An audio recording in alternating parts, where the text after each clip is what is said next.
He's the only man I know that lost his arm in a police chase. So please welcome Mr. Chris Baker. There's nothing lucky about losing your arm, right? So you had to be an unlucky criminal to do that. I ended up buying a bike. Left there, as I pulled off, blue lights behind me straight away. I just dropped the gear. I must have been doing 100. And then I went through a wooden fence and down into a ditch. I look up and it's the guy, the police officer, he's saying to me, don't move it's towards me. I'm trying to get away. We're gonna have to amputate it. We need you to sign. After my accident is when people had more confidence to say something. I think the judge was concerned about the way I was processing the trauma of losing my arm. Was you always like a one-man band or did you have a little group here? One-hand band. No, a one-man No, band. I'm joking. And what was the most you stole? 10 boxes. What they do, everyone just pisses and shits in a bucket, throw it straight over their head. The worst for me is when I see someone kill themselves. I refuse to wear a prosthetic arm. Like, it's fake, it's not me.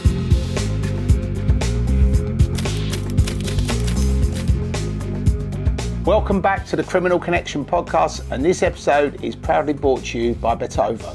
Welcome back to the Criminal Connection podcast. My name's Terry Stone, and today we have got probably Britain's unluckiest criminal.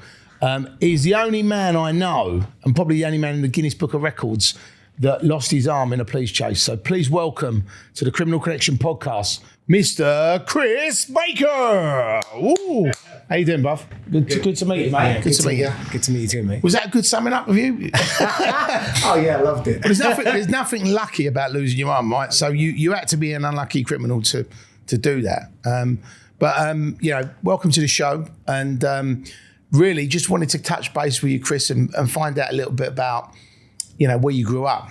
Yeah, so I was born in Edmonton Hospital, North Mid it's called. Then I lived in Enfield with my mum. Yeah, it was good. I didn't really, I didn't know my dad at that time. It was just my mum and me. I got a small family on my mum's side, so my nan, my granddad, my auntie, and my cousin. And things were good. I just a normal kid, boisterous. What was you like at school though? Was you an academic or was you f***ing about?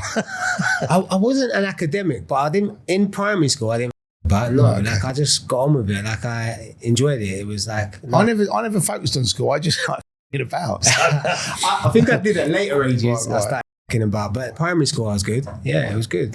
Life was good then. Yeah, and obviously growing up on a council estate in sort of North London, when did you sort of start seeing crime? I mean, was it like from a young age, or was it when you was at school, or when you were outside school? I suppose it was about 8 when my dad come out of prison. I didn't know he was in prison at the time, but he was staying, started ringing me saying he's coming to see me, take me out.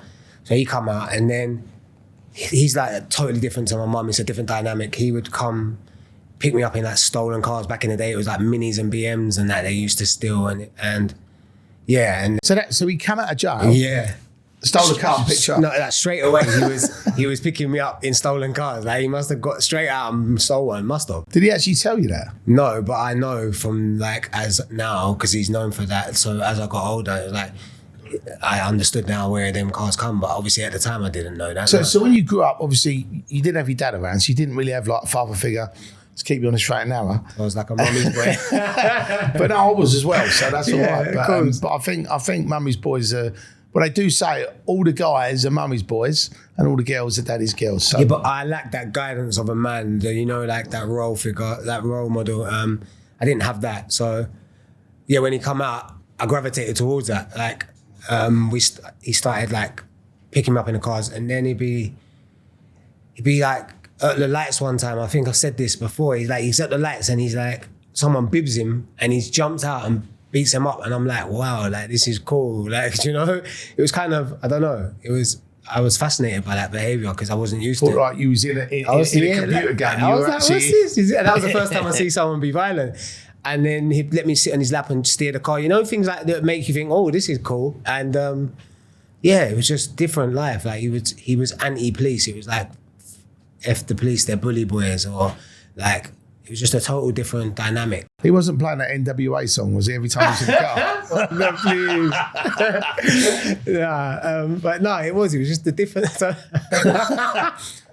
Son, repeat after me. yeah. It was a different dynamic, and I liked it. And that was like that for a couple of years. It was just the way he was. the way he spoke, the way he acted, it was just like, yeah. Do you know what I mean? And But when he was in jail, and obviously you didn't know he was in jail, Yeah. what did your mum say to you? Like, did she just say, your dad was on holiday or he's not around, or did she just not mention around. it? He might ring sometimes, but he's just not around. He was working. Because I was really young. And to be honest, when you're a kid, you're just doing all these things. You don't really notice it. You just get on with it, don't you? I suppose if you grow up without your dad being there, it becomes a normality. So. Yeah, and it was just like, it was just normal. Like, we'd have good Christmases and all that. Everything was good, but I just didn't see that side of the family. And he's got a big family. So then when he's out, then he stopped coming. After that, all that thing for 2 years, he was showing me all these things. And I was like starting to think this is how men should act and be aggressive. And then he just stopped coming instantly. It was just like, he weren't there no more. And then I was getting on to my mum. I think I was being like difficult, like, where is he? Why is he? And then she sat me down, said, look, I remember vividly, I was watching Fresh Prince and she's like, no, turn it over. You need to watch the news, and he's gone prison, 3 life sentences. And that just changed. Like, I didn't really understand why. I didn't get that because I was only 10. What did he actually do? What was his crime to get the triple life sentence? Because that's heavy bird. Yeah, it's just, it's a serious crime that, I don't really want to talk about his crimes because it's just, I can talk about how it impacted me, really. Right. You know what I mean? Like, but you know, it was. I mean, to be on the news. Yeah, it was And serious. to have It was a really triple life sentence. I mean, is he out now or not? No, he's still, from what I know, and I don't know, I think he's just coming to the end of it. And this is like in 1996. Wow. This happened. I was, 96, 95. So when you get a triple life sentence, does that mean? Run concurrent. Right, okay, got it. And a life, what's that, 15 or 20 Yeah, years? 15 then. Right, okay. But it was just the impact, and then instantly, like, that changed the way people treated us. So my neighbours started being funny. So now I'm facing rejection. Like, they would chase me, calling me the N-word, and be like, this lady used to be nice to me. Like, it just changed the whole dynamic. Everyone was. Was that just because you think they saw what your dad did, and it was you get judged by?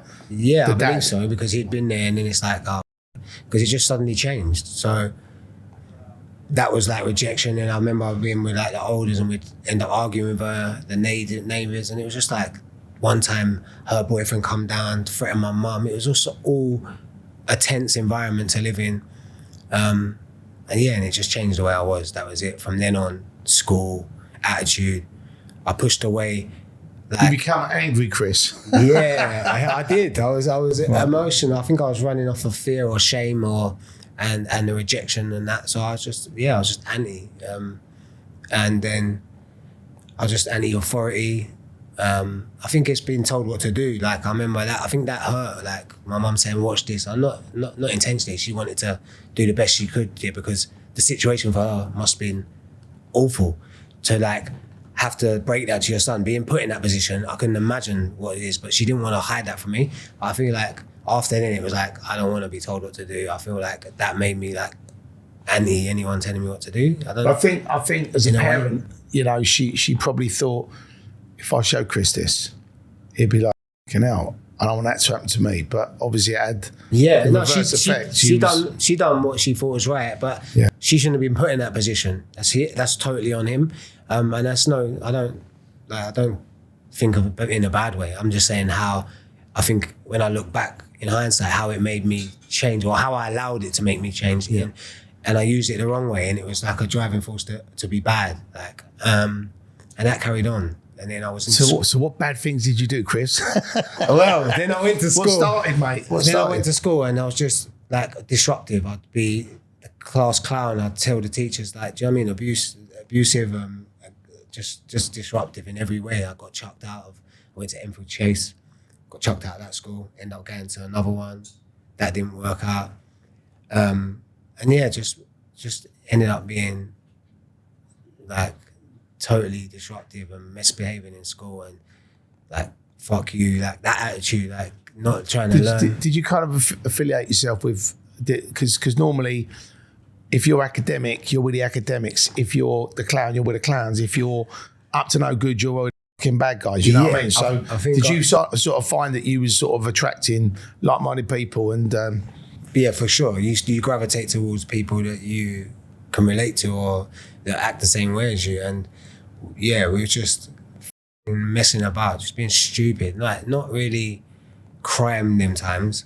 Even though like when I was young, from when that lady was like that, I used to have like a knife under my bike seat. I never used it, but it was just like I would put that there because, I don't know, maybe fear. So I feel like when I was at school, it was just trying to fit in or find my belonging or trying to like prove myself or be accepted, I suppose. And just, I'll do whatever to make, like, feel that way, I suppose, when I look back. And it was just, I didn't do well at school. I got chucked out. I went to 3 different secondary schools. The third one chucked me out before my GCSEs. And then I just went out on the streets and I was just misbehaving, doing petty crimes. You didn't get a job, then you just fuck it. I did in the end. My granddad's a painter and he like said, you can come with me, but I didn't want to paint. Like I didn't like it. I didn't enjoy it. But he tried to keep me out of that life. And then when that didn't work, how did you start off? What was you doing? Was it? Like, first of all, it was like petty crimes. Then we was trying to rob dealers and things like that, run up in a dealer's house, end up getting nicked. That was the first thing I got nicked for. Was that because they was watching the dealer, or was that because... Yeah, there was intel, like, oh, he's doing his stuff here. So we went there, done it, ended up getting nicked. Didn't get nothing out of it. That was at 15. That was the first time I went to court in the police station. I went to police station before, but I got an NFA for an affray. But this time they charged me. I went to court. What's an NFA? What's that? Just like no further action. So I had a little fight, and then no one made a statement. We all got nicked, and then nothing happened. So I'd never been to court. But the first time I actually went to court was for this, running up in the dealers, and I ended up getting an order, you have to go to community service, you have to do this, you have to do that. Was it an ASBO? No, it was called an action plan order. But it's now called an ASBO, right? I think so. Potentially. Yeah. But I'm talking 25 years ago, or 23 years ago. So I think it was called an action plan order then. You have to just do like stupid shit, like go to probation, go to this. It was just, it didn't teach me nothing. I suppose that was better. I mean, what was the actual charge for that? Was that just a robbery charge? Or? Yeah, no, it was like, they call it, I suppose, a burglary, because we're running someone's in the dealer's house. So, but it wasn't like we was going in there for that. But yeah, that's what we got nicked for in the end. And then first crime. Right, and then what was the next one after that?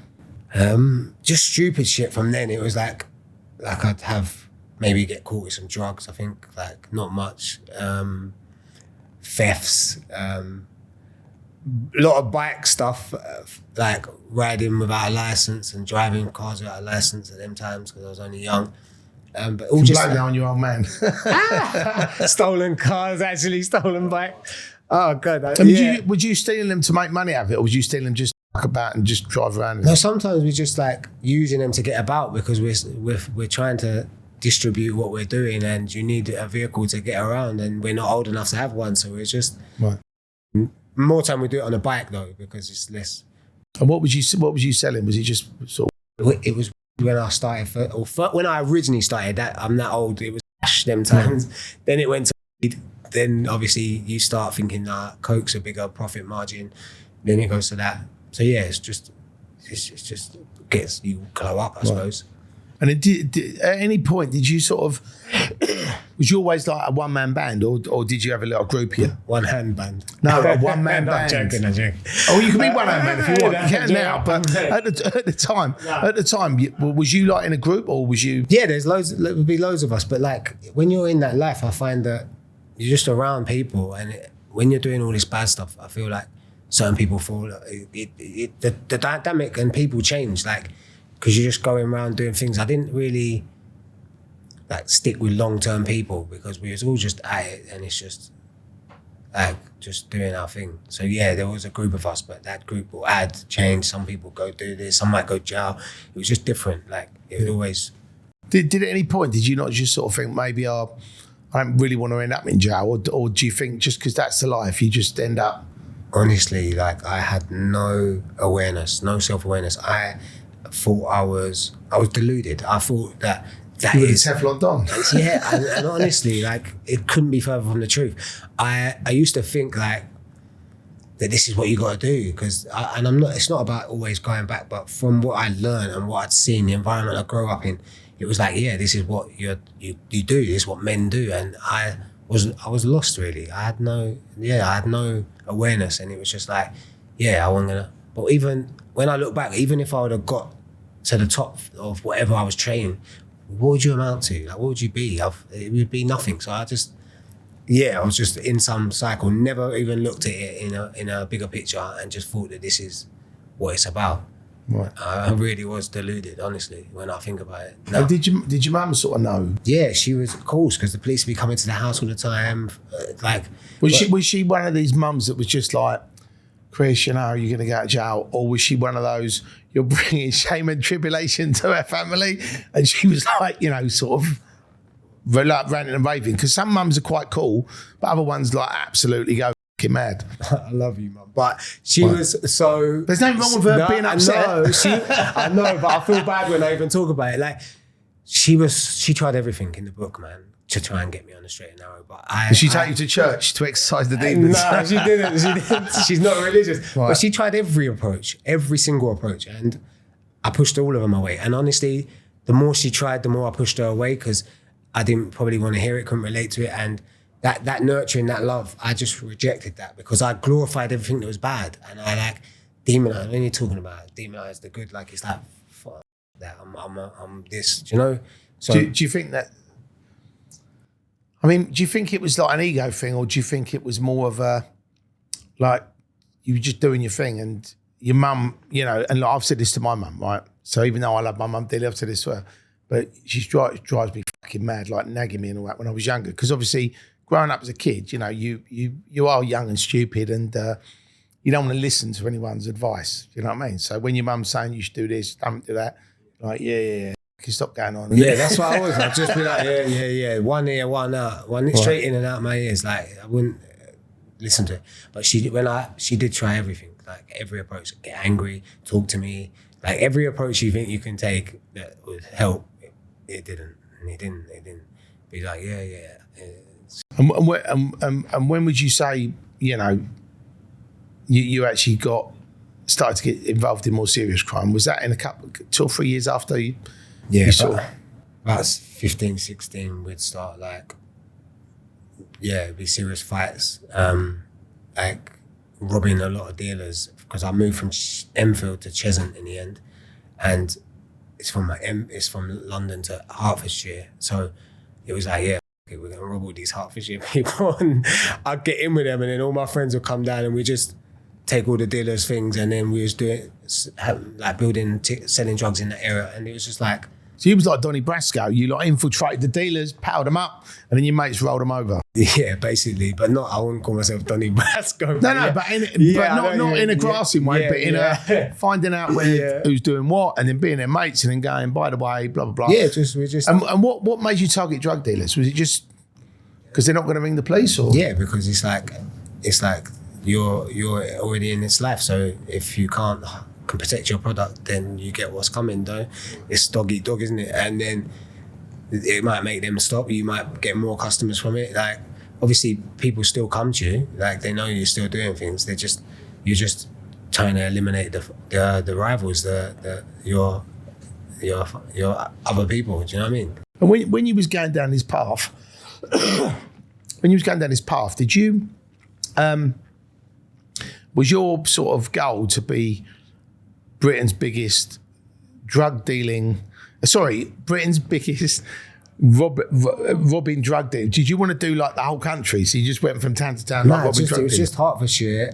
But so you was happy with that? Because some people get ambitious and they go, actually, I want to rob everybody. But if like my friends had something in Enfield, then they would get me or something, because we're living in different things. So it was, you might do different places, but like it wasn't a goal. It was just like, oh man, like he's got this and he's saying they'll meet us with this, so we'll just take it. Like, it wasn't ever a goal. It was just like we looked at it as moves. So whoever's got something, we can take. And what was the most you stole?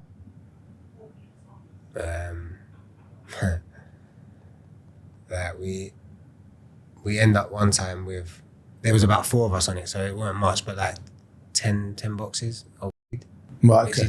Which is not much when you split it What's down the to box? What's that? a kilo. Oh, right, so it's 10 keys. Yeah, but there's 4 of us on it, so So what, 2.5, I mean, it's only an hour's work, wasn't it? Not even that. There you go. But yeah, that's the best feeling when you do it for free and you get it for free off people. But yeah. And then was you strictly business, you went out, sold it, or was you getting home, you on supply? Yeah, definitely. I was fighting. Right, okay. But we'd always I was always drinking, partying. I really had no, like you say, when you say what was your goal, I had no goal. It was just take this, sell this, and just live the best life that we thought. It was just, there was no business sense to it. You weren't getting the money to invest it and make money for it. Right. There was no You didn't want to do a pension or an ISA.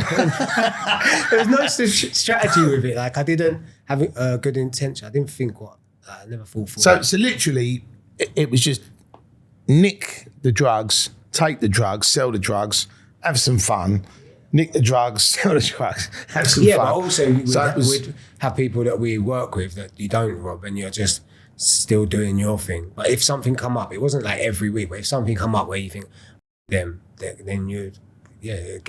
turned into a move, they get took the food again. And you must have had some repercussions. There must have been people looking for you. Yeah.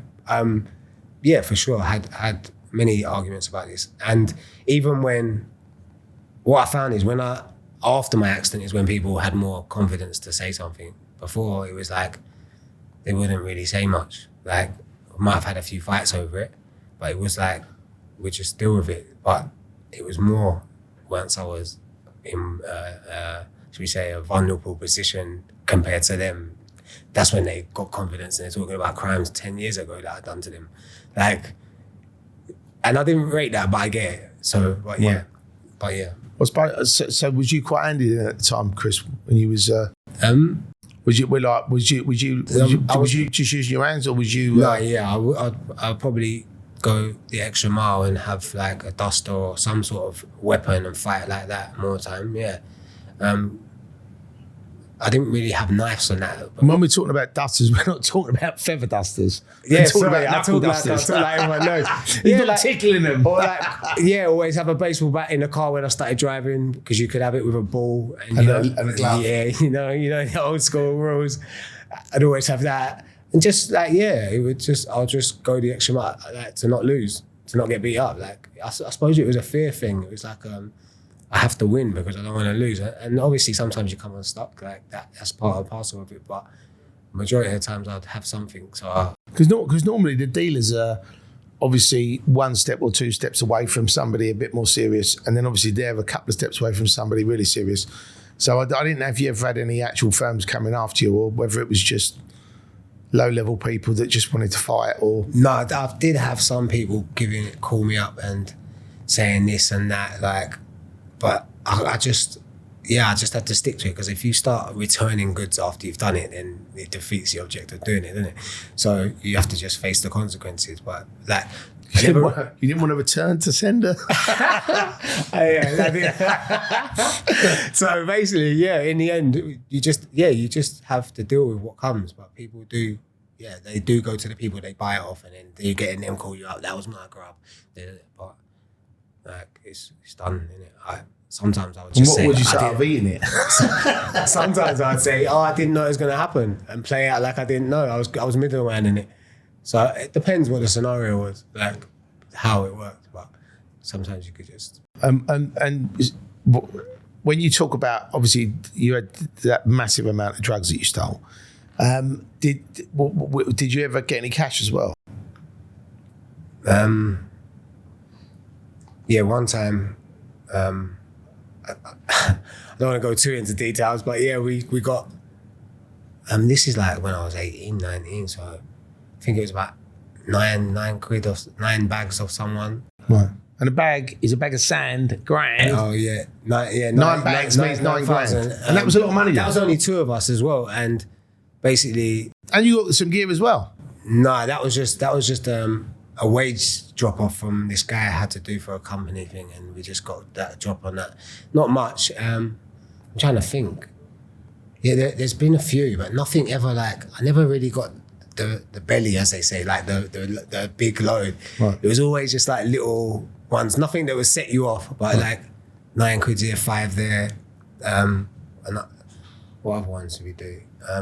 Sometimes it would just be a box. I think sometimes people tell you there's more there. You go there and then it's like me, there's not even that there. Do you know what I mean? Just so you go and do it, I think. Wasting my time. Yeah, do you know, you get there and you're like, yeah, but we had a few. And then where'd you go from there, Chris? What happened next?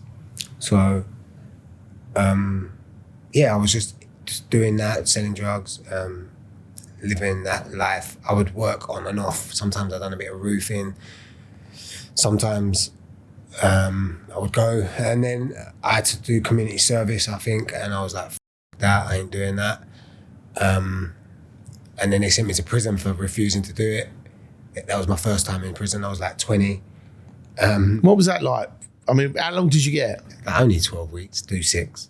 But first time, that's scary. You're on the sweatbox, you go in jail.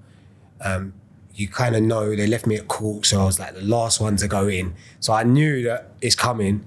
I had some weed on me, and then I got there, get on the sweatbox, you go in, and when that gate shuts, you're just like, fuck, who's in there? Who do I not like in here? Who have I robbed? Who have I caused harm to? Like, who's gonna hate me? Or who's gonna, you don't know, it's the unknown of like going in there. You walk on the wing and it's like, only me. Nah, what happened was everyone was banged up by the time I got in because I'm in reception for so long. So I got onto the wing, they banged me up with this guy first time. He was kind of all right, quiet. I wake up in the morning, I think, fuck, here we go. So come out, and next door is one guy I get on with, my next door. And I was like, lovely. And it was just done that. It dragged at first, I suppose. And then in the end, you done the time. It was like, but my family, the impact on my mum, like, she was a nervous Must be wreck. like deja vu. She was nervous wreck, man. Like, couldn't come and see me. My auntie had to come. She didn't want to come because she didn't want to be able to go. And like, yeah, it impacted her probably more.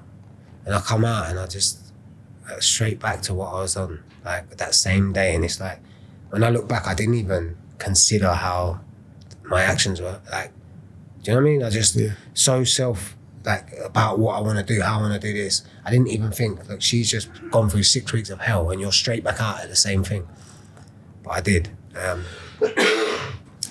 actually spent my 21st birthday in there, in that 6 weeks, come out, and I was straight back on it. Like, same day when I got some grub, straight back down, doing the same thing, texting one on my phone, I'm back, and just getting back straight to it.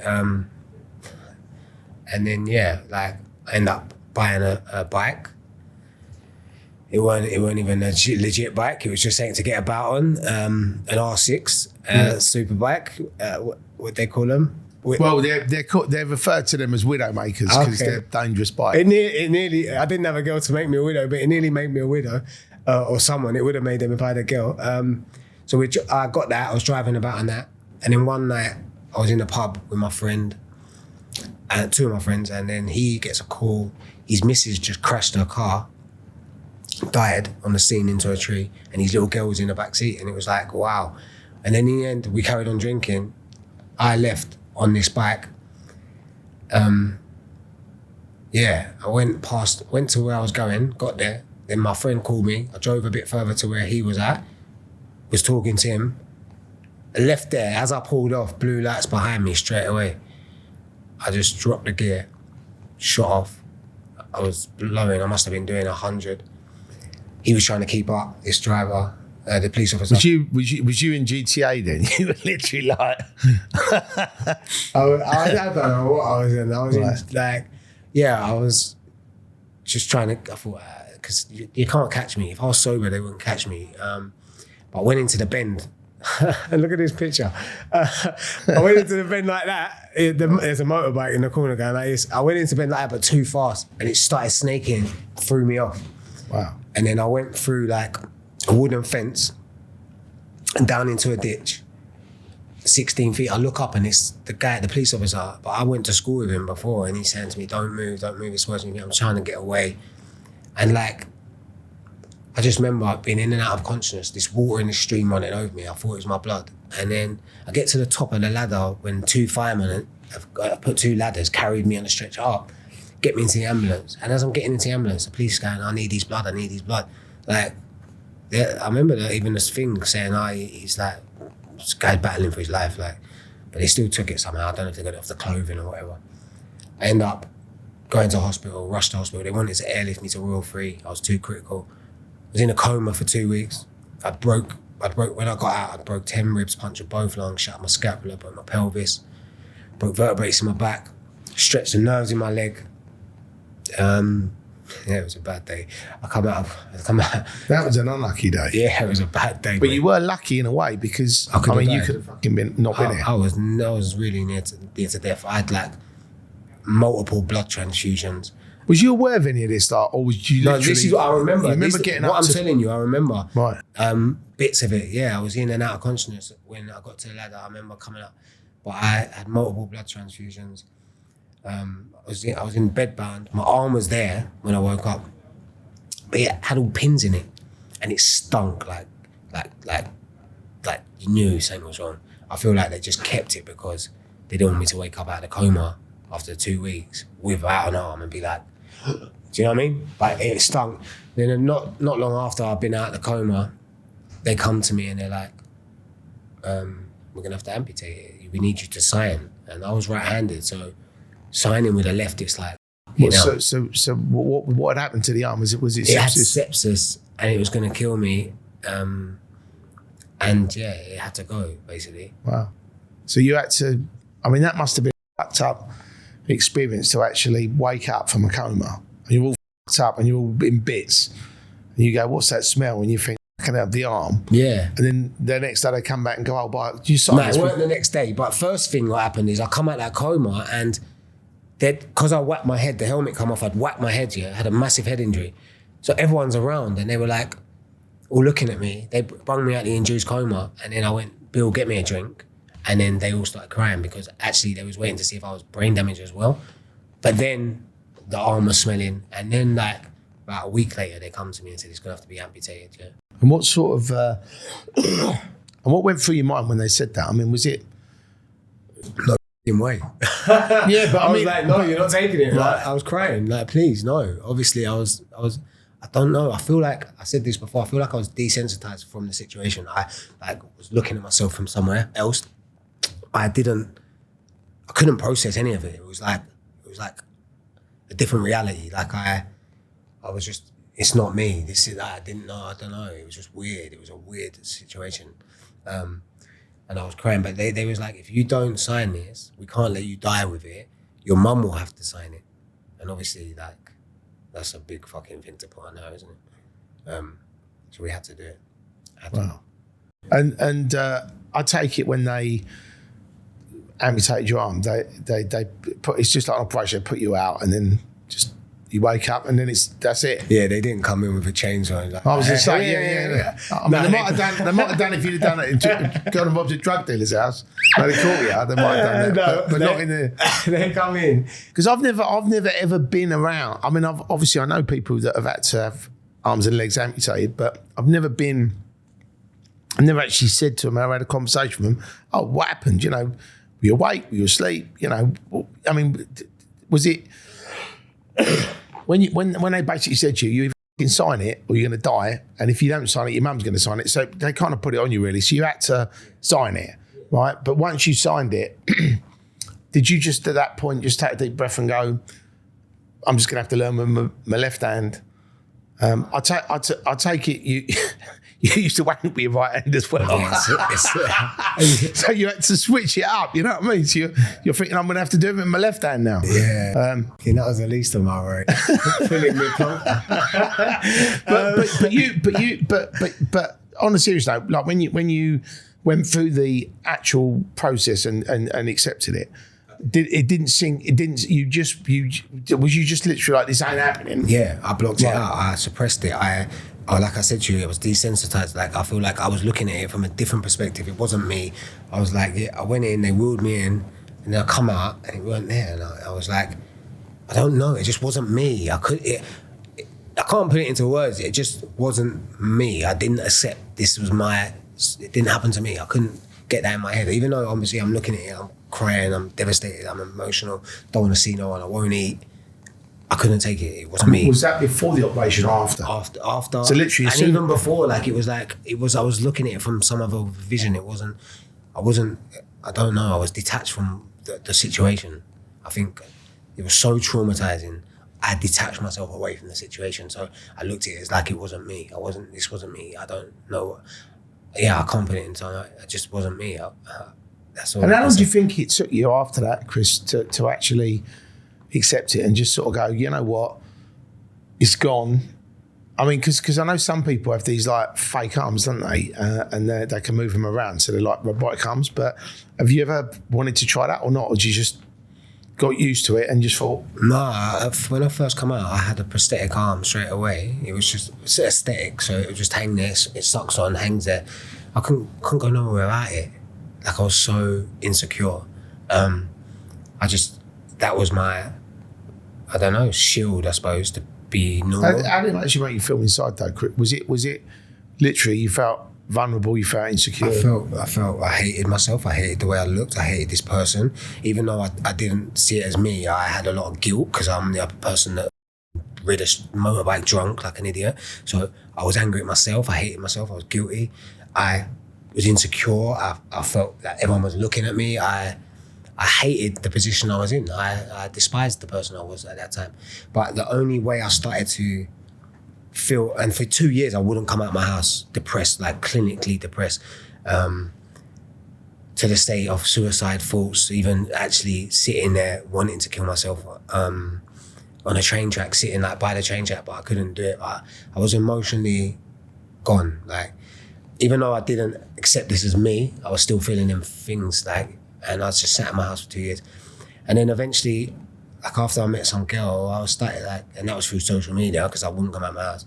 And then I started to feel some like, how can I get back to feeling how I used to feel, which was even that person I was a negative person. But I started to do things that person done to prove to myself that I'm still capable of doing what I did before, which was the wrong path to go, but it tried to make me feel normal again. So I'd start robbing dealers with one hand and selling drugs. And it's like, I'm trying to prove... So you were the one-armed bandit. Did you wear a mask? Or did you have a shooting in, or was you knives or... I always had to like have a knife, like, because I'm extremely vulnerable. I can't give you a right hook. I was left-handed. I was right-handed, but now I'm left-handed. But now you could do a good left, a good uppercut. No, now I can defuse negative situations without violence. Right. I feel like. But at the time, that was it. You and I mean, it must have been. I mean, you can imagine ringing up. You know, we've just been taxed. Who did it? These kids with one arm. People be like, what? They'd be like, what? Kind of a laugh, because it doesn't actually sound believable. No, but it's like, when I think about it, we're going to get into it, but like the victim of my crime that I got the big sentence for, I feel like he was an active criminal. And then I think, well, actually, no wonder you turned and went to the other side and put me in jail, because your career as a criminal, once you get done over by a guy with one arm, it's kind of ended, isn't it? It's like, we can't work with you, mate, because didn't you get done by the guys with one arm? Nah, sorry, mate. Having that on your resume, it's like you might as well go to the feds and talk to them and be on that side, because I'm looking for a job in organised crime. I'll admit, your resume. Sorry, mate, we haven't got anything for you. Didn't the one arm guy do you? Nah, sorry, mate. What? So you might as well go and give evidence. But just going back before we go into that, when you actually had the accident, obviously you was over the limit. I take it when they did the blood sample. Yeah, 100%. Did you get any trouble for that or not, or did they just sort of like let it go because of obviously your injury? So I was in hospital 6 months, and about 6 months, 5-6 months. And then in about the third month, around that sort of time, they come to me and said, we're going to nick you. And I was like in a wheelchair them times because my legs wouldn't work, because I stretched the nerves in the legs. I was literally pushing it, going around in circles, as you can imagine. And we're going to take your license away, and you go, take it away. They're like, we're nicking you for drink driving, failing to stop dangerous driving, all this stuff. And I'm like, I told the doctor, get him out of here, man. Like, last thing I just like limb. Like, I don't want to hear this. I don't give a fuck. Like, what can you do to me? And yeah, so in the end, when I got better, they took me to court, went to Crown Court for that. And the judge looked at me and said, Mr. Baker, I can't punish you more than you punish yourself. Use this to learn from. in again, in one ear and out the other.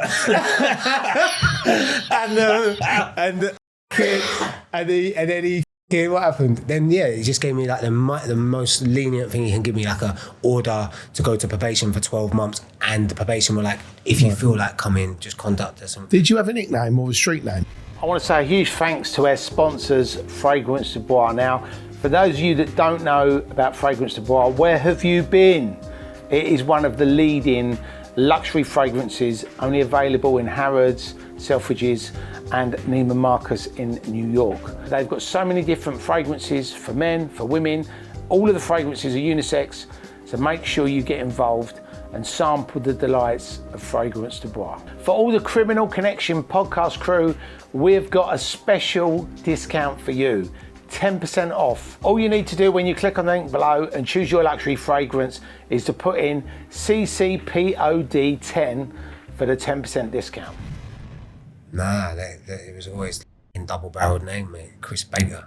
Right, and the only reason I asked is because I thought, when you actually lost your limb, people are actually quite cruel, and there was like that banter. Oh. So I didn't know whether or not, when you was actually robbing the drug dealers, people, because people have street names for people, so I didn't know if they wouldn't say it to your face, but behind your back. No, I didn't. But in prison, I got a nickname, but we'll get to that, I suppose. But yeah, I didn't really, like, if I didn't know you, I'd always say my name's Kyle for some reason, and that would be the way it would. Jeremy Kyle. That's one hand smaller than the other. And no, that's Jeremy Beadle. Yeah, that's Jeremy Beadle. No, not Jeremy Kyle. No, but yeah. But that was your pseudonym you went under. You say I'm Carl. Yeah, but like most people knew me, like, and especially definitely once I lost my arm, you couldn't really hide it, could you? Like, even if a prosthetics on, people with no issue, like even when they just know. And then with the prosthetic thing, did you just get to a point where you just went, I don't need this anymore, and just lost it? Yeah, but that took some time. So this accident happened in 2008. Yeah. I was doing all these crimes. I had my prosthetic on. Like, I was just trying to feel normal again, man. I was taking a lot of drugs. I was drinking. I was suppressing every negative emotion and trying to get dopamine from negative shit just to feel good, because I hated who I was. I hated this position I was in. I couldn't accept that my arm, I didn't want to take my top off. I didn't. Do you know what I mean? I really was in a bad place, and I'd go to the doctors and they'd be like, sorry, we haven't got anyone to deal with PTSD, and just pump me with medication. And like, I did take it actually, but it didn't do nothing. I still felt depressed. Because that, for anybody who is watching this that, has ever had a serious accident and lost a limb, or has been in a war and lost a limb, or been through any trauma like that, PTSD is a real thing. And obviously, now they, have people that can treat it. But back then, people probably didn't even know what PTSD was. No, they did, but they was like, we haven't got no one to do it. Like, and we haven't got it. Just take these pills and go away. Yeah, basically. And she was even really upset, the doctor, so I can't criticise her. She was like, I'm so sorry, I've seen you so many times. There's nothing I can do. I can only give you more medication. Like, I've referred to refer you to places. She was like, I said to you to go to a mine are like, we don't do therapy for PTSD. And then the referral she was giving me, that no one was dealing with it. So she's like, I'm out of resources, and like literally couldn't do nothing. She was getting upset herself. I think the problem doctors face, and I know a few doctors and a few that have actually left the NHS and set up on their own, the ones that have left and set up on their own, they have a view. When you go to medical school and when you're a doctor, you get told, if you've got a sore throat, take this. If you've got a headache, take that. If you're depressed, take this pill. So it's literally like an A to Z of what to do when this happens. Yeah. But some people don't fit in that box, and sometimes they need a different remedy or medicine or a homeopathic treatment, or like you said, a special counsellor that deals with that. And obviously, if they haven't got in their book, they can't help. And obviously for them as doctors, and most doctors and nurses, I mean, they're amazing what they do. Do you empathise with me? And they actually want to cure people. They want to make you better. So when they can't, they do get upset. And I think that shows, I don't know, but I know back then, because I that's when I sort of knew these doctors and nurses, they were very, very passionate and they would get, if somebody died on their ward or watch or patient, they'd be very upset about it. They'd actually take it personally that they'd failed. I have to say that, yeah, that's so true. The nurses, when I was in hospital, I even went back there and brought them stuff because they treated me amazing, and I must have been the most difficult patient because I was just so stuck in my feelings or how it was affecting me. I don't know. I was just probably not an easy patient, and they were so kind. And yeah, like you said, I think you had to be like that, Chris, because at the end of the day, anybody watching this would probably go, he's obviously self-absorbed. He's not thinking about other people's feelings. But unless you actually have your arm taken off, nobody can actually imagine what you were going through. And like hearing you talking about it, I mean, it's a traumatic experience. And I think people listening or watching this podcast will be amazed that you went through that dark period. You got a prosthetic limb. You was on this, Prozac or medication or whatever it was to try and help you get through it. But then eventually, when you did get through it, you were like, right, fucking back. I'm going to start robbing drug dealers again. And in a way, it is kind of like a mad story because, you've seen your dad go to jail. Yeah. He's come out. You've now seen him go triple life sentence. You've then carried on doing what you're doing. You obviously had a little bit of jail time. Then when you come out, you start carried on. Then you fell off the bike. And normally... I literally fell off. But do you know, like normally when something really bad happens, like you go to jail you learn. Or you lose an arm, you go, do you know something? Maybe the man upstairs trying to tell me something. It was. And I didn't listen. Yeah.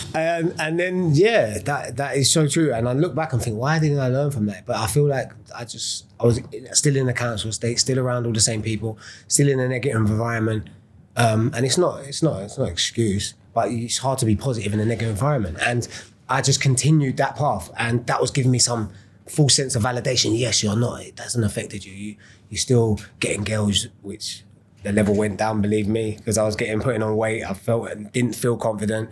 It took me, not because of anything, but the way I was projecting myself.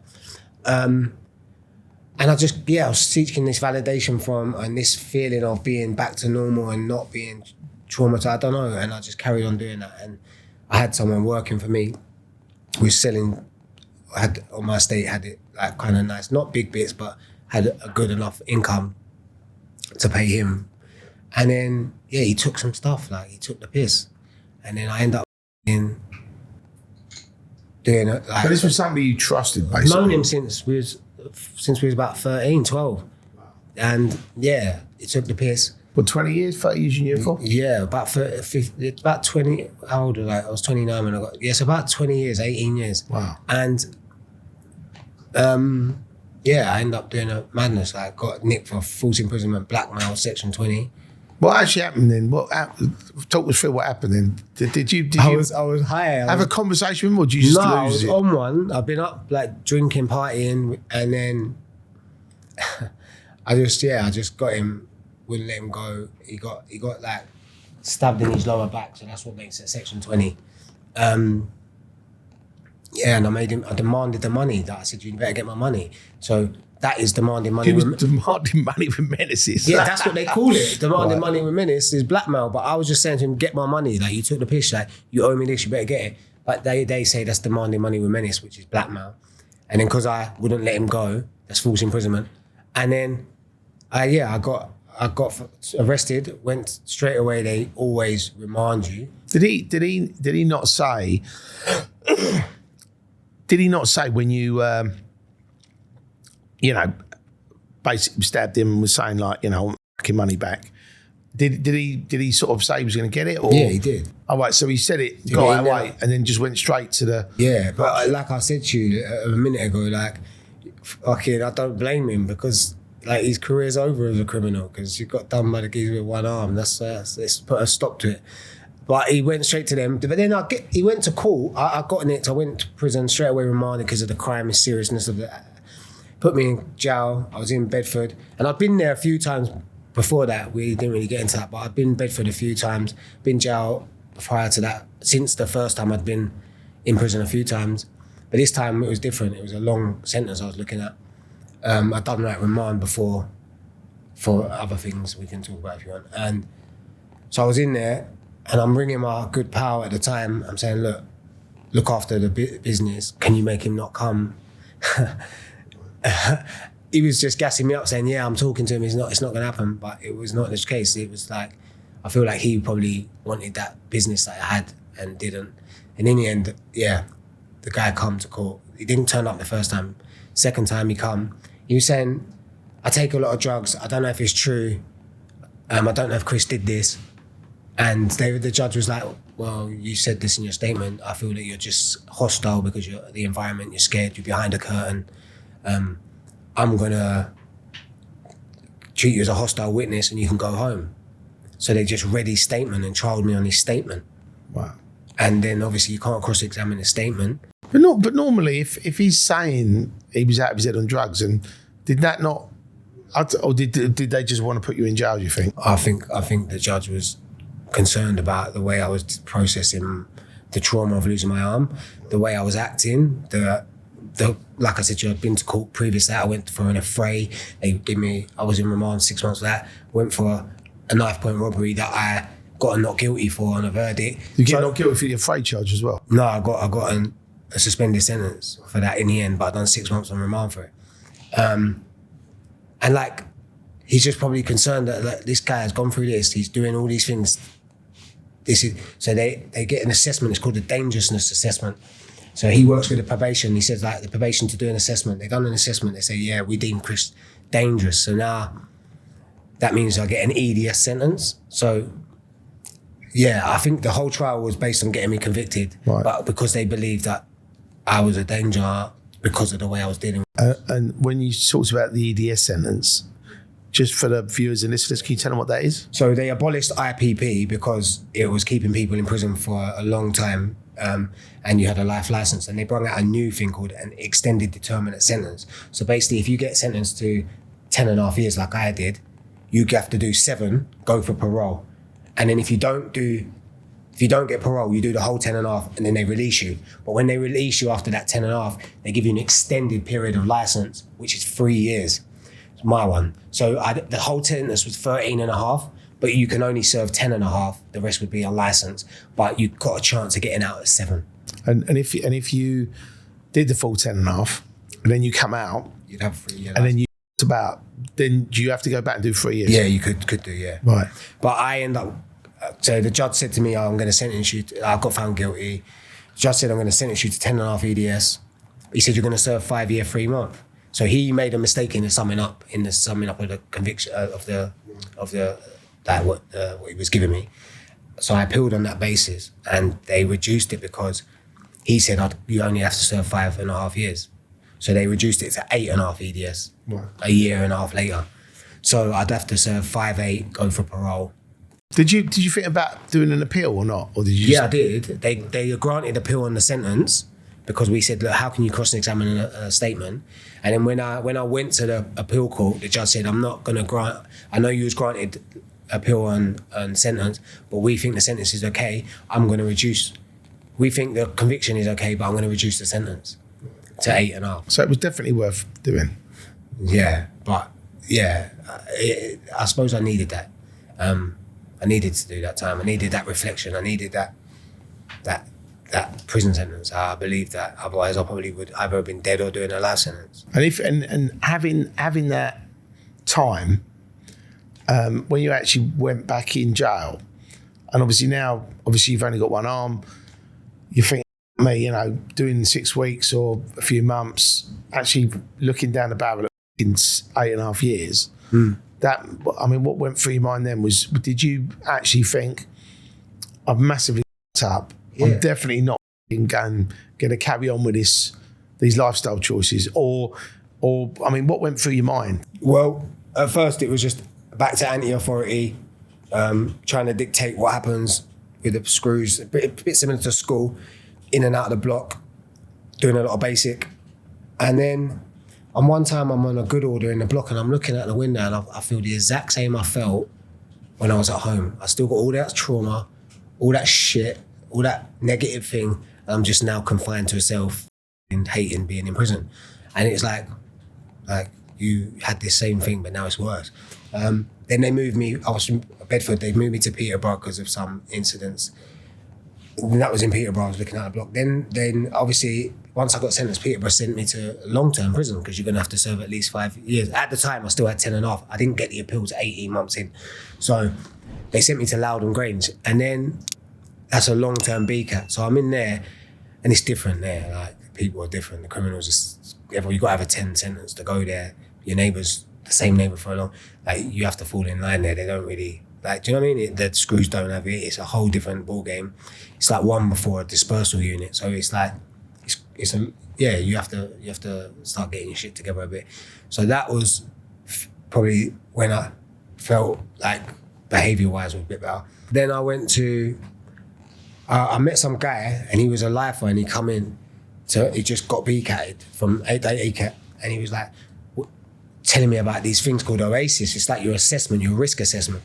I was like, what the fuck's that? I don't know. Like, he said, you need to get that because if you can work on that, then you can be in DCAT. And I looked at it. By this time, I'd had my appeal, got it down to 8.5. And he was like, no, like your thing is high, very high. I've never seen very high. He said, you've been stitched up, like your probation don't like you. At that time, my attitude was kind of anti-authority. So no wonder they didn't like me. So he said, you need to start working on this, otherwise you're never going to get CCAT, you're never going to get DCAT. If you work on this, you could be, now you've done 18 months, you've got 18 months, you can be in DCAT. And I was like, raw, that was a light bulb moment. So I was like, yeah, I'll do Resolve. I was telling them, no, I'm not doing Resolve before that. It's like an accredited violence course. So I done that. Then I pushed for my CCAT and I started thinking, okay, that Resolve taught me about emotions. I've never, ever in my whole life understood it. Didn't even know what emotions was. So that really was really like your PTSD counselling. PTSD. Yeah. What I say? PSD. Yeah. Resolve like opened my eyes. Like, Chris, actually, you get these things. You get angry. This is emotions that you don't even know nothing about. You have no conscious awareness of what these are. These are important. They didn't really make me change, but it sparked the interest. And then I think it was like many things happened. So then I started pushing to get CCAT.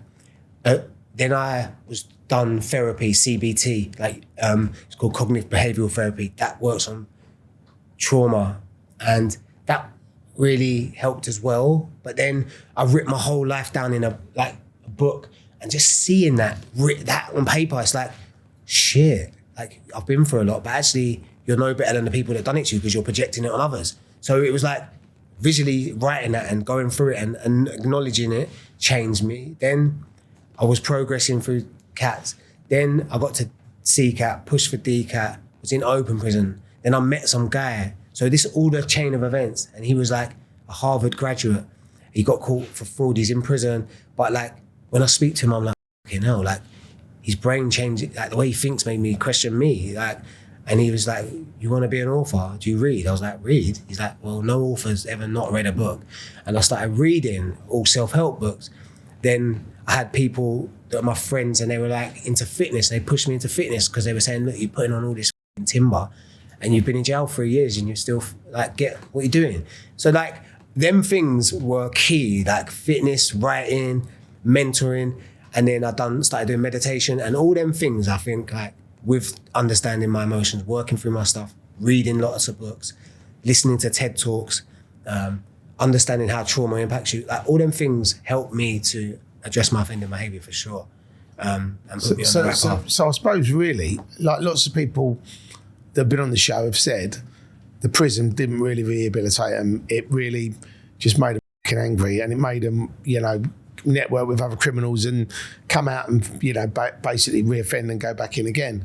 But it sounds like your experience of jail was positive. You actually, all the things that you probably needed when you had the accident, and you maybe even before that, actually sort of connect with your emotions. Yeah, but I don't feel that was the prison. I feel like a lot of that was self-done, like it was me. The prison done Resolve and that sparked it. They done CBT, that helped a bit. But like majority of it, like I was still depressed, I still felt down, but when I started doing fitness, that was the best antidote for depression that I've ever had. So I lost 5 stone, got into shape. Like, there's nothing else, no tablet. And I've had all these antidepressants when I was that bad. They give me every one that thought they could help. That is the best antidote for depression, in my opinion.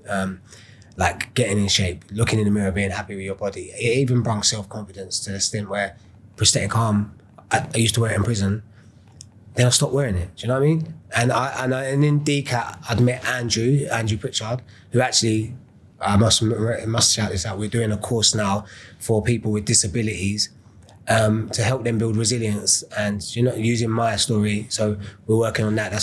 We've been working on it for the last 6 months.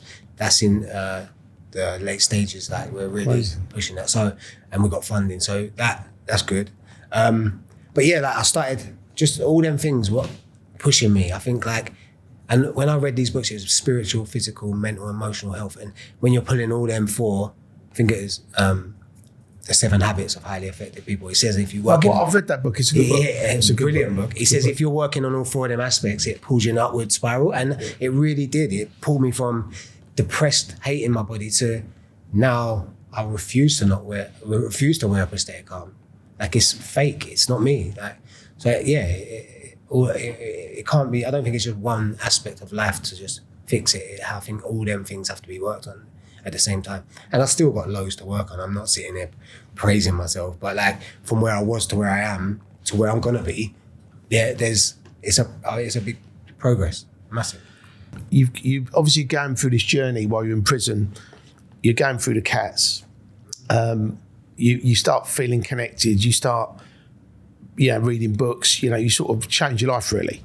And then when you get towards the end of your sentence, was you literally like making a list? When I get out, I'm going to do these things. But I also, and if I'm totally honest, I also felt scared. Like, I knew what I wanted to do. I knew I didn't want to do crime. I knew I wanted to make an impact in society in a positive way, using my experiences of like trauma and how that can be related to offending or has correlation. Like, but it was like, you don't know this life. It's like, now you've been in jail 5 years, you're coming up to release, and it's like, can you actually execute it? Like, you get apprehensive, and it's still in progress now. It's a long journey, but actually executing is fearful. I feel like prison is like easy in the sense that you have you don't have to do nothing. You ain't got to make money. Everything's done for you.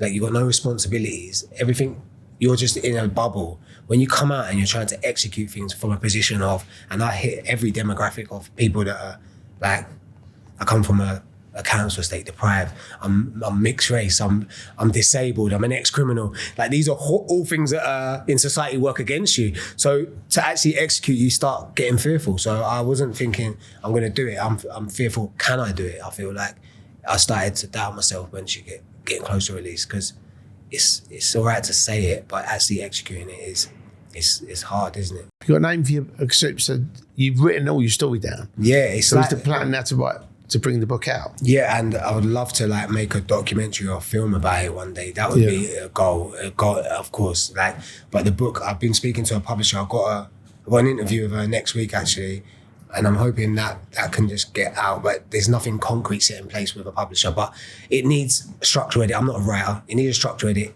But the story, as you've just heard most of it, there's still more to add. But is good. But it needs writing properly. And what have you got a working title for it? I don't know, because there's so many. But at first I was thinking the recidivist, but then I think people don't know that. Like, I haven't got a name for it. I feel like that will come more we get into it. Like, I've just got it down. It's all down on paper, like 80,000 words. And it was just like therapy to me, really, in the end of it. When I look back, I didn't know it at the time, but when I look back, it was therapy to me. But yeah, it's going to come out. I'm going to get someone to help me do that somehow. These things help. Yeah, no, absolutely. Well, I think you've not given away too much of the story, but you've given enough away. It will all be in the book. Everything will be untold, and if it sells enough copies and gets enough traction, then maybe created in something. And when you was in jail, right? I mean, what would you say was probably the worst violence you saw? Oh, obviously, I was in Ford. I see someone face get open, they get airlifted to hospital. But like, the worst for me is when I see someone kill themselves. Because to be violent on yourself, I've been through that, I felt that pain, but actually to execute your own death in prison, for me is the worst violence. Because you got to be in a bad place. Exactly, and that's why I deem it the worst, because gangs can fight, people can not pay debts, you can get beaten up, you can have trouble, but that actually to be in that place where and I witnessed this, like through the crack of my door, I could see him on the floor, them putting the things on him, gone, next day got the red lock on his door. But to actually execute that on yourself, like, and actually take your own life, I feel that is. What's the significance for the red lock? Is that what? That's because the family can, like, that means they're gone, but then obviously the family get to come and look at your cell, they get to see your last things, and like he just hung himself, and it's just like, boy, like, I don't want to make it about myself, but like I feel, like me, you must have been feeling worse than me. I thought I was bad, but like to actually do it, that for me, that's the worst thing you can do. Like, that's the worst bit of violence. I've seen a lot, seen people get hot watered, seen screws get shitted up, all the normal stuff. The screws getting shitted up. Yeah, basically. So what, like, if you're a dog screw. I love this. If you're a dog screw and you're treating everyone like shit, like giving IEPs, which is a warning, and you get 2 of them, they take your TV, or 3 of them, it might be take your TV. So if you're a dog screw, like, and I'm 1 minute late to my door, IEP, like, most screws say, come on, baby, you're taking the piss, like, come on. And you know you're banged up for the rest of the night, give us a break. Won't be out for the next 14 hours, like, chill out. And if they do that, and then people will be like, all right, cool. What they do, everyone just pisses and shits in a bucket. I've never participated in this myself. But of course. No, I haven't, but I've seen it. Right. And I just think, and they just can throw it straight over their head. Right, and it's disgusting. Oh, what, when they walk past, or when they're downstairs, they just... No, they'll get the junkie on the wing, give him some fucking rice and say, put that over their head. And in the school... Rice? What do you mean rice? Spice. Oh, a bit of spice. Yeah, What is it, rice? They call it basmati rice. Yeah, it is, it's rice. That's it. Sorry, I'm talking like I'm fucking back in jail. You got me feeling like I'm in there. Sorry. Yeah, it's called You rice. you're in the criminal connection now, baby. You're back in... And then they'll just throw it straight over their head, mate. And they'll be sitting there with shit hanging out their mouth, dripping up their nostrils, and then the majority of them come back with a different attitude. Right. Yeah. So the prisoners use that as an attitude adjuster for any... Yeah, or some of them don't change, but it's just revenge. Like, fuck you want to treat us like you want to nick me for stupid things. And I mean, that is fucking dark. It's ruthless, mate. Imagine that. I'd rather you beat me up. I'd rather you punch the... If something done that to me, I'd probably would end up going to jail. Yeah, no, that's what it is. It's degrading. It's like, and I've seen them just dripping, standing there, and you're like, oh my God. And then it's everyone behind their doors. You're all banged up. Yeah, everyone's screaming, laughing, but instantly you're banged up. And then they'll be getting escorted to the block, and they don't care because they've got their fucking spice. They're sitting in the block, so getting spice. And you might even get a beating in the block. I don't know. It depends who you do it to, how high they are up.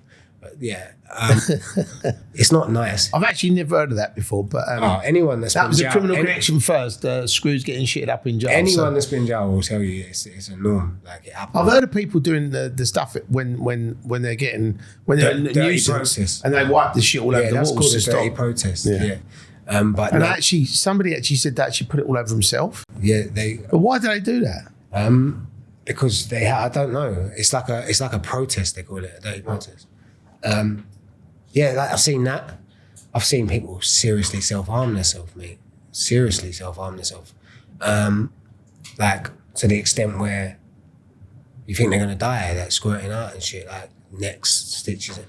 Like, you see lots of stuff, man. People doing stupid things like sniffing chili powder for you to give them a spliff of spice. Like they do these challenges where people have to drink mouldy milk and all different stupid things people would do. Mouldy milk. Mouldy milk. And mouldy milk. Right, you'll see like inmates, just to keep them entertained, they'll pay people spice just to do stupid shit. It's like, yeah, you see a lot in prison. You see a lot of thing, and it once you're not in that mindset, you kind of like start thinking, like I'm better than this. And once you start changing, I think most, like, you just think, what is this? Because 90% of it is just it's just stupidity, innit? You said earlier that you had a nickname when you was in jail. What was that? This yardie called me, and he'll know who he is if he sees this. One-y. They call me One-y. I don't know why. Well, that's a good one for the book, right? Yeah, One-E. They used to say One-E, and it just stuck. And that was only in Loudon. Then I got to the Mount, and people that had come from Loudon today remembered it. But yeah, it was One-E. I didn't like it at the time, but actually I didn't mind it after. It is what it is. Maybe that is a good title for the book. Yeah. One-E. But I feel like you can get a more catch. I think we could get a more catching thing using the story.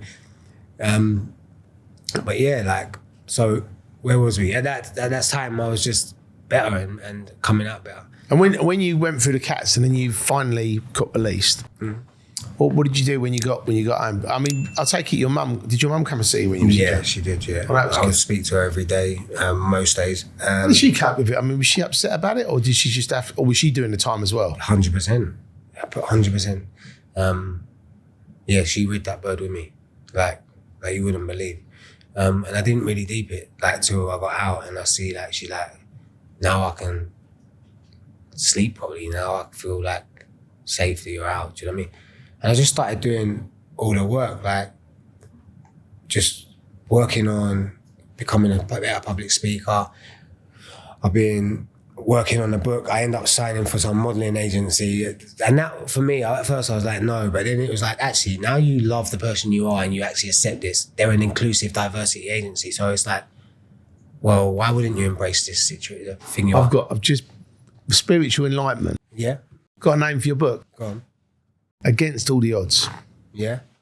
Because no one would ever think that you, being brought up in a cancer estate with a dad who's a career criminal, that's doing a triple life sentence, that's ended up getting into crime, and then you've gone through this whole process. Come finger for finger, the most dangerous person. You've lost your arm, right? And then you've come out of jail, and then you become a model, an author, public speaker, and obviously what you're doing is all about positivity and, motivational speaking. So it is against all the odds. How have you gone from all that and gone through all those, and they are fucked up, horrible experiences. There's nothing nice about going to jail. There's nothing nice about losing an arm.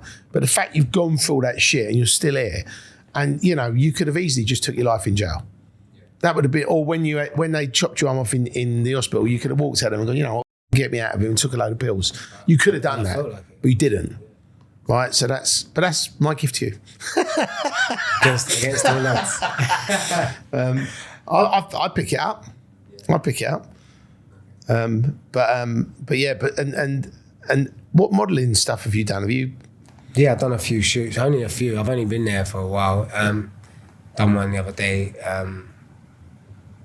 It's it's not out yet, so you're not really supposed to talk about it.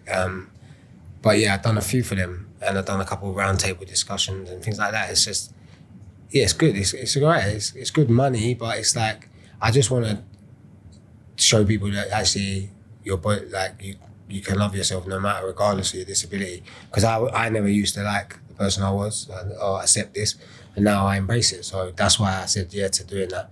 But really, my focus is on reducing reoffending and reducing offending. That's driven by people directing their trauma in the wrong way, and I feel that's a massive thing that is missed in prisons. You don't get asked about childhood, you don't get asked about and these are the main root causes of why we offend. I'm not saying it's an excuse, but it definitely contributes. For sure. 100%. So why are we not working on it? Well, that's something that I've always struggled with, Chris. When you look at the government and you look at the country and you sort of say, and it's statistics. It's not about anything else. And statistically, if you live on a council estate and you are in a single parent family and you don't have that male role model, or you don't have a strong mum, and most mums, and also in some cases some dads where the other partner's left, they've abandoned, and they have to put in the hours. They have to take 2 jobs. They have to do everything to put food on the table to bring their kids up. And obviously, when they're doing that, they don't have time to be a parent. They don't have time to sit down with you and go, "Have you done your homework?" So that's always going to be a disaster. And I think the problem with, and I call it the council estate mentality, because I come from a council estate, right? So I know it, right? Is that everybody thinks, like what you said, you're not good enough. you know, you're not in touch with your emotions. You don't think you can achieve anything. You get into this thing where you go, you either poor me or you go the other way where you go, actually, I'm going to go and get that. Do you know what I mean? And then you start doing silly things like breaking in people's houses or nicking something from a shop or stealing a car or breaking into a car. And then all of a sudden you get a bit of money and you go, oh, maybe we'd, you know, sell some drugs or, you know, we'd rob a bank or we'd do some other shit, you know. So it's a little bit, you know, I think once you get into that life, and obviously you see people that are in their life, and if you see the guy driving around the estate in a nice car, he's got a nice watch, he's got jewellery, he's got a nice girl, he's got nice trainers, he's dressed up, he's out partying, he's drinking champagne, he's living a dream, you go, I want to do that. Yeah. And then he goes, well, come do this for me. And then you go, oh, great, I'm part. And he becomes the father figure, you know what I mean? Or the thing that you're missing, do you know what I mean? And then obviously when you get into the crime, like you found, you can't just go, I'm out. When you come out of jail, was it like I'm done? Or because you've had this positivity and you've realised all this stuff, it's then made you want to change? I moved area. I stopped talking to every single person I knew. I went to an area, I had literally no friends. I knew no one. I had Andrew from jail. I had Sam. And I just surrounded, and I have to say I was involved, when I was in DCAT, I was working at a charity called Cursler as well. And when I got out, they got me a mentor, they paid for that, and they've even just paid recently for TEDx training from a public, like TEDx speaker to train me. So they've been massive in helping me. Andrew's been there, and Sam, my mentor. And it's just like, I've had them, and then I've created positive friends, do you know?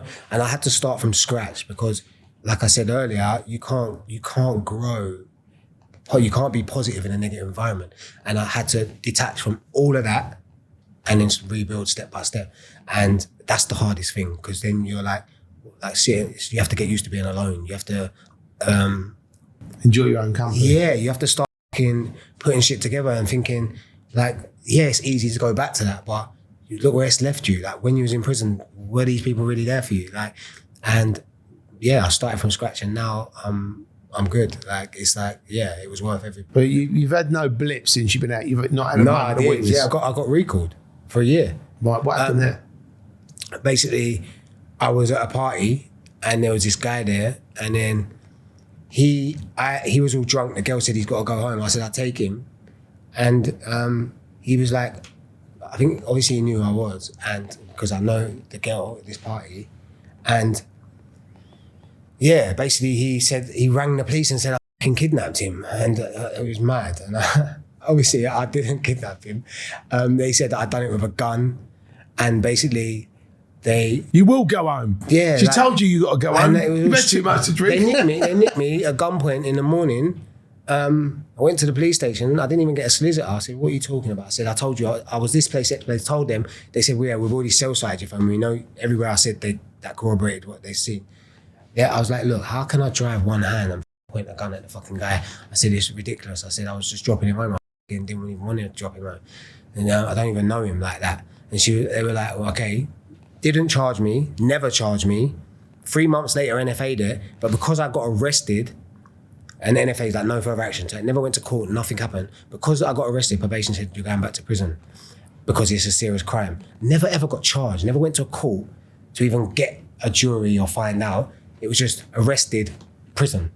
And then the NFA'd it, and then they couldn't get a parole date to get me out. And probation were like, I'm sorry, we shouldn't have recalled you, but we now know that you didn't do it, but because of the allegation we had to, and it was just all bullshit. And I'm like, that sent me back mentally, because I was like, you're stepping away, you're doing all this. Now, then when I got out after that, I was like, I'm not going to no parties. I'm like, not being around none of these. It's like The Godfather Part 3, innit? Every time you try and get out, somebody pulls you back in. It was like your past is actually catching up on you because you've done nothing wrong. Even like going there.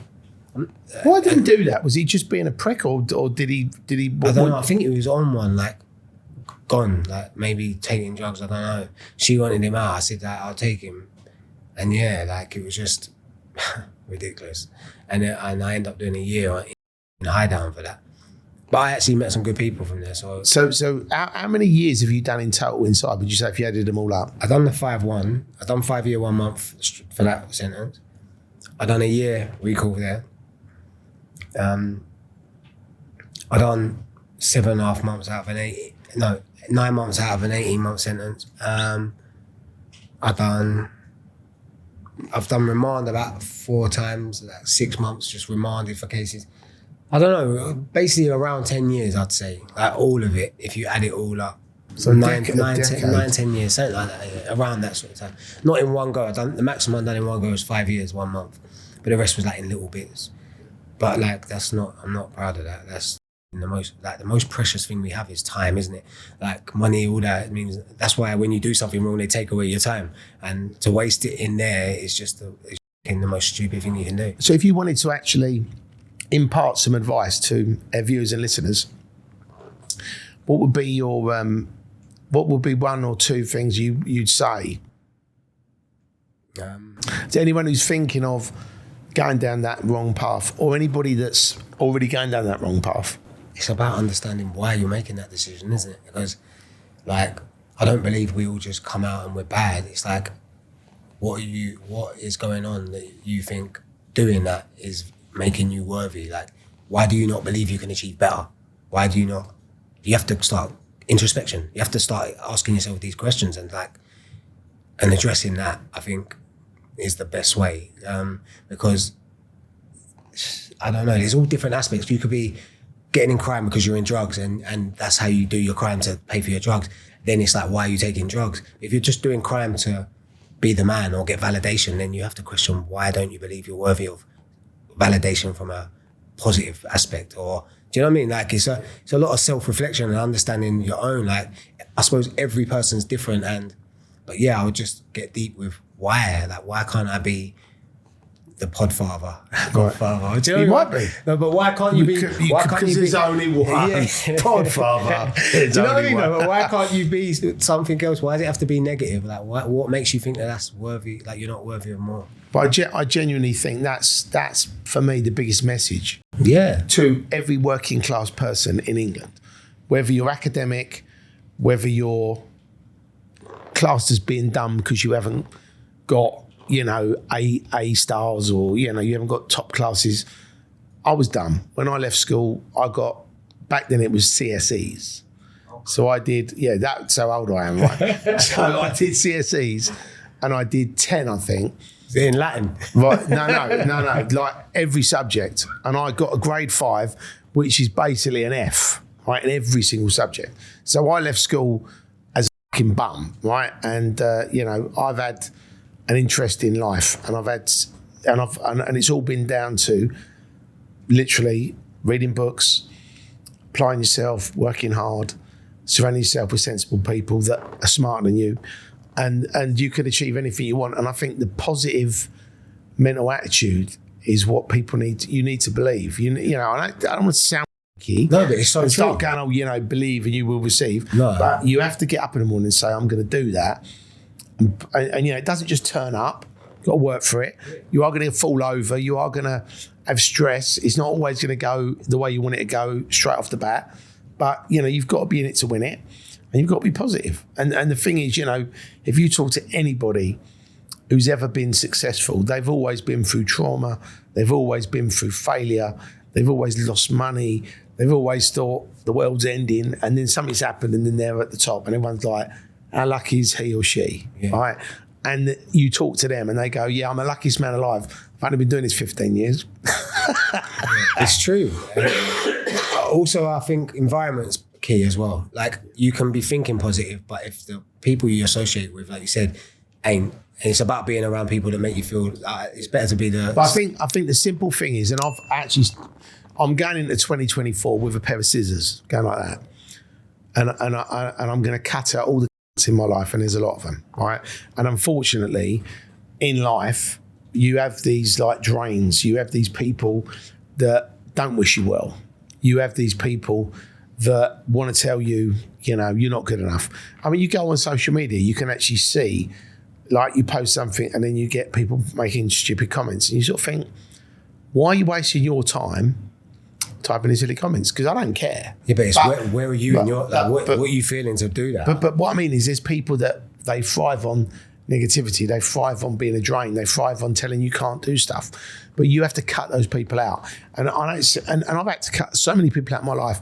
And you know, people can say, oh, you know, but that's someone you've known 10 years, 20 years. But like your mate who you knew 20 years, we did to you. Yeah. And at that point, you have to go goodbye. Do you know what I mean? And it's not you being disloyal as a friend, but the thing is, it just shows, you know, as soon as you get any disloyalty or any negativity, you can just put up with it and just have them sucking the life out of you and holding you back. Or you can just go, do you know what? You can go over there. I'm going over there. Yeah. And it's difficult discipline to have. But I've done it with family. I've done it with friends. I've done it with acquaintances. But I just think you just have to, and going into 2024, actually, my New Year's resolution is to sorry, I'll say this. So my New Year's resolution for 2024, and this is going to go out in 2024, so people will look back on it and laugh, is to myself. Okay. So that's what I'm doing. I like that term. Yeah. Yourself, because there's no value in having around you. It doesn't further you. It doesn't improve you. It doesn't make you happy. It doesn't make you achieve anything. 100%. 100%. And that was one of the biggest things I had to do. Like I said to you, start fresh. You did it when you come out, yeah, that's what I mean. You have to. You was years ahead of me, Chris. I had to do it to myself, up my old self. But you stay there in the past. But again, but genuinely, sometimes you have to do that as well. You have to look at yourself and say, you know, am I doing something wrong here? Am I behaving badly? Am I, you know? And the thing is, you know, it is very hard.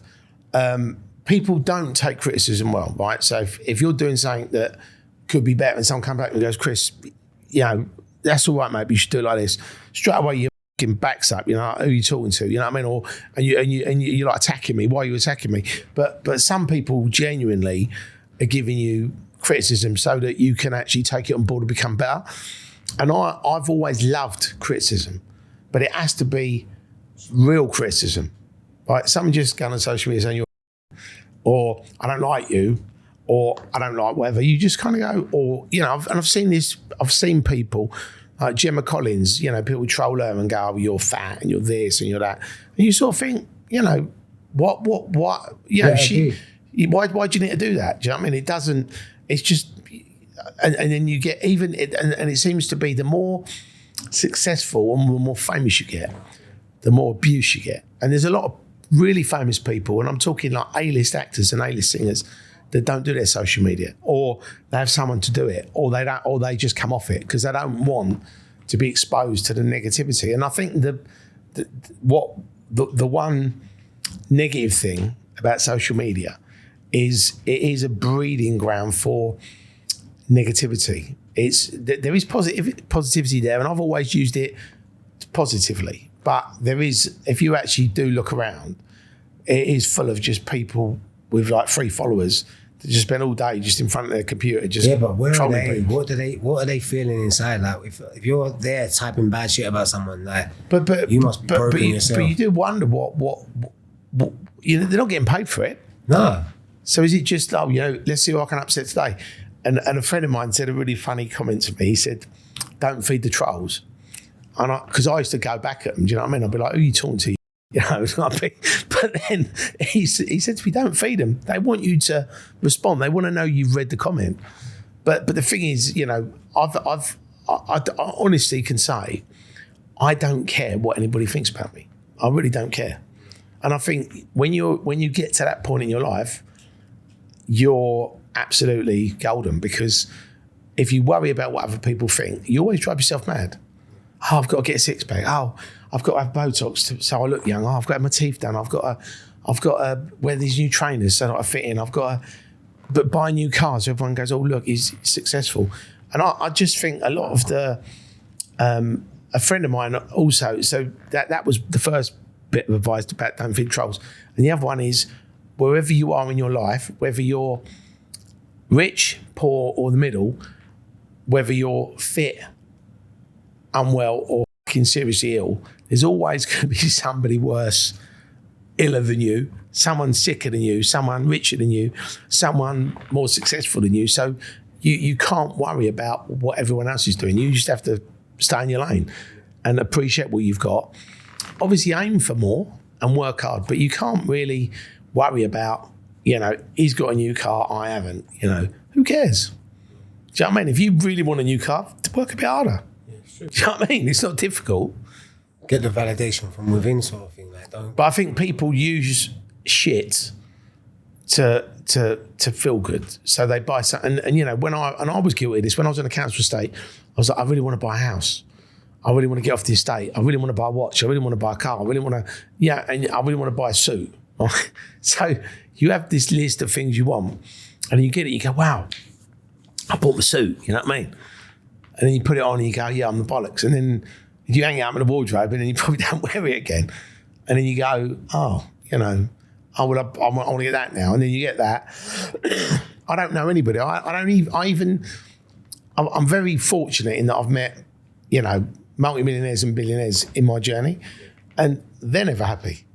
So you sort of think, wow, when you're at that level, you're not happy. So that people always equate, well, if you have that, you'll be happy. But I think what you said earlier, Chris, about it needs to be within. You have to be happy with how you are. And there's nothing you can change about it. You can have Botox, you can have a facelift, you can get a personal trainer and get a six-pack.